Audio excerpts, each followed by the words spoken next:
نحمده ونصلي على رسوله الكريم أما بعد فأعوذ بالله من الشيطان الرجيم بسم اللہ الرحمن الرحیم۔ آج کا ٹاپک ہے جی ہمارا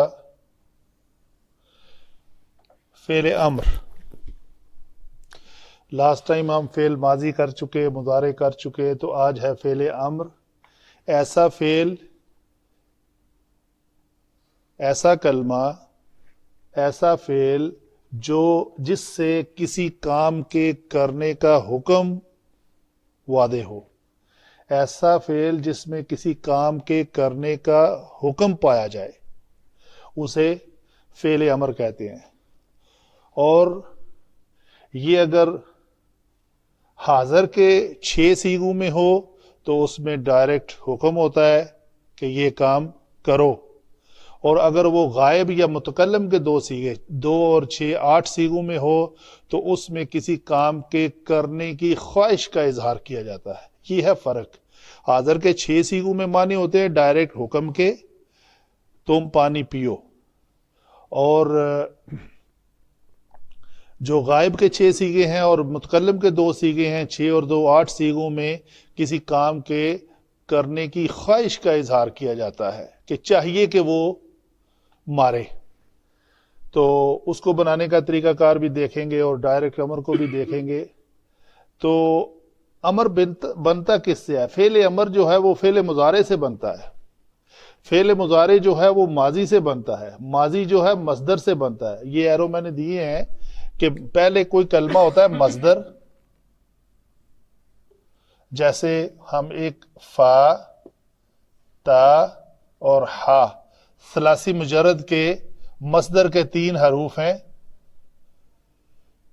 جب یہ مصدری معنی اس میں پایا جاتا ہے تو وہ کلمہ مورب ہوتا ہے۔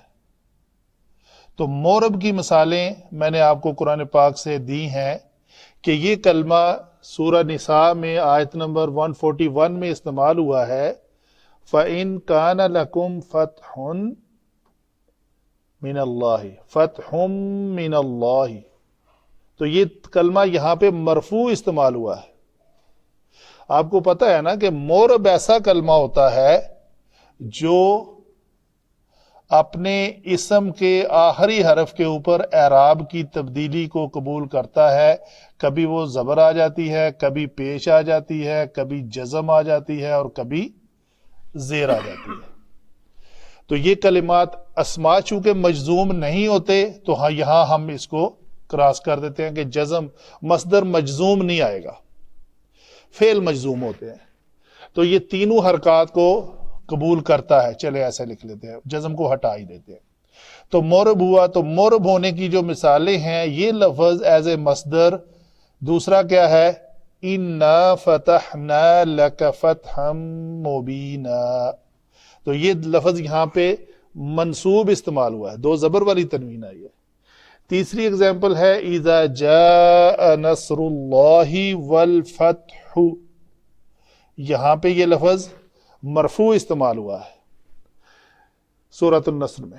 اور سورۃ الحدید کی ایک آیت میں جو آیت نمبر 10 ہے، من انفق من قبل الفتح، تو یہاں پہ یہ کلمہ مجرور استعمال ہوا ہے کیونکہ مضاف مضاف الیہ ہے، مضاف جو ہے من حرف جر سے ہے، تو قبل الفتح تو یہ کسرہ کے ساتھ استعمال ہو رہا ہے۔ گویا کہ میں نے صرف ایک اس کے مورب ہونے کی جو ایگزامپلز قرآن پاک سے ہیں وہ اخذ کر کے آپ کو بتائی ہیں۔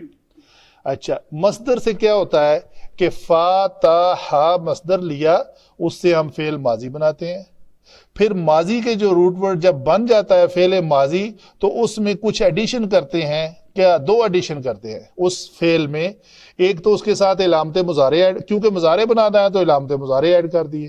تو علامت مضارع چونکہ مورب ہوتا ہے تو اس کا ساتھ میں اعراب بھی اٹیچ کر دیتے ہیں، تو اعراب آ جاتا ہے۔ وہ بھی ہم کرتے ہیں۔ مصدر سے ہم ماضی بناتے ہیں جی، پھر اس کے بعد مضارع، تو مضارع سے فعل امر بناتے ہیں۔ فعل امر بنانے کا طریقہ کیا ہے؟ وہ جو مضارع ہم بنا چکے ہوتے ہیں ماضی سے، تو اس کے ساتھ جو علامت مضارع لگاتے ہیں اس کو ہٹا دیا جاتا ہے، اس کے ساتھ اس جگہ پہ ایک لام امر کا یا حمزۃ الوصل کا اضافہ کر دیا جاتا ہے، اور چونکہ امر مبنی ہوتا ہے تو جو مورب بنانے کے لیے ہم نے اس کے ساتھ اعراب اٹیچ کیے تھے ان اعراب کو ہٹا دیا جاتا ہے۔ یہ ہے فعل امر بنانے کا طریقہ۔ تو آگے ہم چلتے ہیں، فعل ماضی کو دیکھتے ہیں کہ یہ مصدر سے فعل ماضی کیسے بنتا ہے۔